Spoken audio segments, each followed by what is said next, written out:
नमस्कार मित्रांनो, स्वागत आहे आपलं विकास डिजिटल अकॅडमी या यूट्यूब चॅनलमध्ये। आजच्या व्हिडिओमध्ये आपल्याला अतिशय महत्त्वाची माहिती पाहिजे आहे।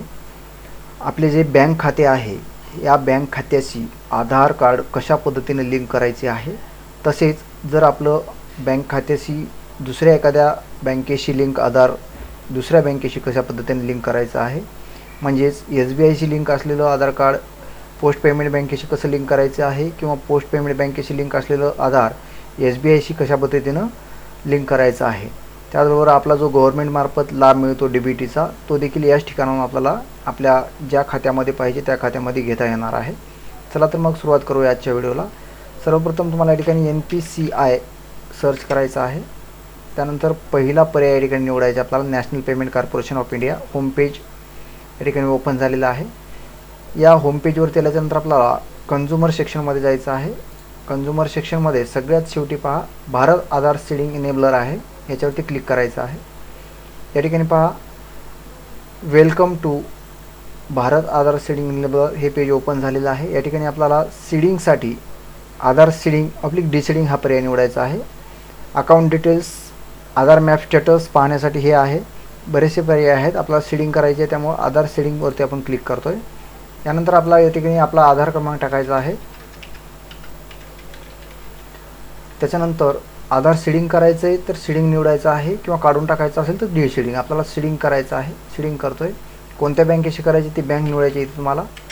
त्यानंतर जर आतापर्यंत कुठल्याही बँकेशी आधार आपलं लिंक नसेल तर फ्रेश सीडिंग करावं लागेल, किंवा आपलं SBIमध्येच म्हणजे आपल्याला ज्या बँकेशी लिंक करायचं आहे त्याच बँकेतील दुसऱ्या खात्याशी असेल तर आपल्याला हा पर्याय निवडावा लागेल, movement same bank with another account.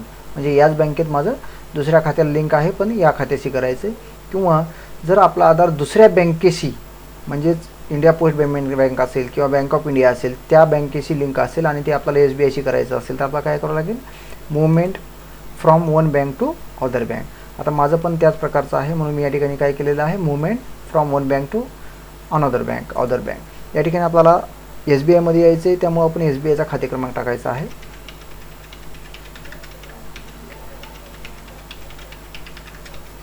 आणि त्यानंतर चेकबॉक्सवरती क्लिक करायचे आणि आपला जो कॅप्चा कोड आहे हा कॅप्चा कोड या ठिकाणी टाकायचा आहे।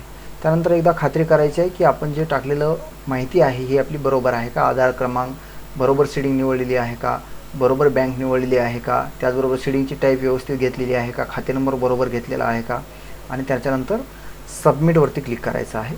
टर्म्स अँड कंडिशन दिसतील या ठिकाणी, याला स्क्रोल करून सगळ्यात शेवटी यायचं आहे आणि ॲग्री अँड कंटिन्यूवरती क्लिक करायचं आहे। यानंतर तुमच्या आधारची जो लिंक मोबाईल नंबर आहे यावरती एक OTP पाठवला जातो, त्याचे 4 अंक पण इथं शेवटचे दिसतात, कोणता मोबाईल क्रमांक आहे त्याचे। त्यावरती आलेला OTP आपल्या ठिकाणी टाकायचा आहे आणि कन्फर्म बटनवरती क्लिक करायचं आहे।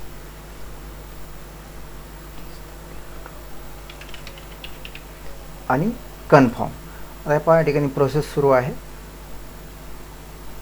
या ठिकाणी पुन्हा एक मेसेज येईल, your Aadhaar number is currently map with India post payment bank, please click okay to proceed with SBI। तुमचा आधार आता सध्या इंडिया पोस्ट बँकेशी लिंक आहे म्हणते। तुम्हाला जर या ठिकाणी SBIशी लिंक करायचं असेल तर प्रोसीड करायचं आपल्याला, तर कन्फर्मवरती क्लिक करा।